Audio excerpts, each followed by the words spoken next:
В последнее время стал сильно развиваться сетевой маркетинг. У нас появилось много компаний, таких как Ипар, Таньши, Хаят, что там еще, Фаберли, которые предлагают приобрести оздоровительные препараты и возможность заработать на этом. Дозволено ли работать в таких компаниях?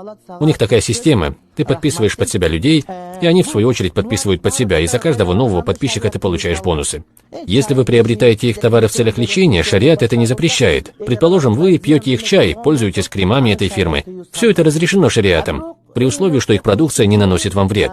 Но если вы работаете там не с целью оздоровиться, а затем, чтобы собрать под себя как можно больше людей и получить деньги через них, тогда вы уже начинаете выходить за рамки нашей религии. Ислам не одобряет, когда кто-то наживается, не прикладывая своих усилий.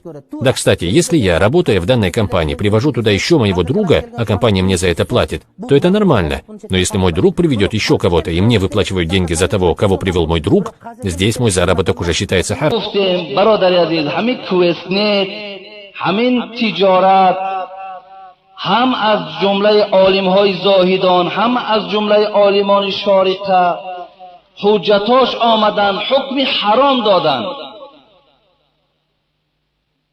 و شرط گذاشتن که گفتن که از همه آن چیزی که حرام کننده این تجارت است اینجا تجارتی با شرط است شرطی یعنی تجارت با شرطی شد تجارت حرام میگردد تجارت در شرط نیست مثل که اگر یک همه آدمی که در همون کویستر میدراید خودشون میدانند تا دو آدم دیگر شرط همیه تا نیاری دو آدم دیگر تجارت و چی است دوام نداره برای همین شرط همین تجارت حرام کردگی است